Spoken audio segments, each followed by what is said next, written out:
ಹಾಡು ಹಕ್ಕಿ ಪದ್ಮಶ್ರೀ ಪುರಸ್ಕೃತ ಸುಕ್ರಿ ಬೊಮ್ಮಗೌಡ ವಿಧಿವಶರಾಗಿದ್ದಾರೆ. ಅನಾರೋಗ್ಯದಿಂದ ಬಳಲುತ್ತಿದ್ದ 88 ವರ್ಷದ ಸುಕ್ರಜ್ಜಿ ಇಂದು ಮುಂಜಾನೆ 3:30ಕ್ಕೆ ಕೊನೆ ಉಸಿರೆಳೆದಿದ್ದಾರೆ. ಸುಕ್ರಜ್ಜಿ ಎಂದೇ ಖ್ಯಾತಿ ಪಡೆದಿದ್ದ ಅವರು ಕೆಲವು ತಿಂಗಳುಗಳಿಂದ ವಯೋಸಹಜ ಅನಾರೋಗ್ಯಕ್ಕೆ ಒಳಗಾಗಿದ್ದರು.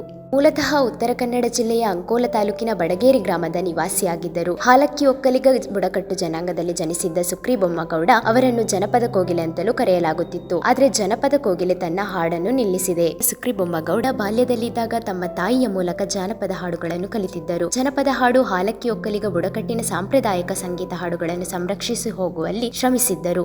ಹಾಡುಗಳು ಮಾತ್ರವಲ್ಲದೆ ವಿವಿಧ ಸಾಮಾಜಿಕ ಹೋರಾಟಗಳಲ್ಲಿಯೂ ಮುಂಚೂಣಿಯಲ್ಲಿದ್ದರು. ಇತ್ತೀಚೆಗೆ ಶಿರೂರಲ್ಲಿ ಸಂಭವಿಸಿದ ಗುಡ್ಡ ಕುಸಿತ ದುರಂತಕ್ಕೆ ಮರುಗಿದ್ದರು. ಬುಡಕಟ್ಟು ಜನಾಂಗದಲ್ಲಿ ಜನಿಸಿದ್ದ ಸುಕ್ರಿ ಬೊಮ್ಮಗೌಡ ಹಾಲಕ್ಕಿ ಸಮುದಾಯವನ್ನು ಪರಿಶಿಷ್ಟ ಪಂಗಡಕ್ಕೆ ಸೇರಿಸದಿದ್ದರೆ ತಮಗೆ ನೀಡಿದ್ದ ಪದ್ಮಶ್ರೀ ಪ್ರಶಸ್ತಿಯನ್ನು ವಾಪಸ್ ನೀಡಲು ಜನಪದ ಕೋಗಿಲೆ ಸುಕ್ರಿ ಬೊಮ್ಮಗೌಡ ನಿರ್ಧರಿಸಿದ್ದರು. ಹಾಗೂ ತಮ್ಮ ಜನಾಂಗದ ಹಕ್ಕಿಗಾಗಿ ವಿಧಾನಸೌಧದಲ್ಲಿ ಪ್ರತಿಭಟನೆ ಕೂರುವ ಎಚ್ಚರಿಕೆಯನ್ನು ಕೂಡ ನೀಡಿದ್ದರು. ಇದೀಗ ಹಾಲಕ್ಕಿ ಸಮುದಾಯ ತುಳಸಿಗೌಡ ಬೆನ್ನಲ್ಲೇ ಸುಕ್ರಿ ಬೊಮ್ಮಗೌಡರವರನ್ನು ಸಹ ಕಳೆದುಕೊಂಡಿದೆ.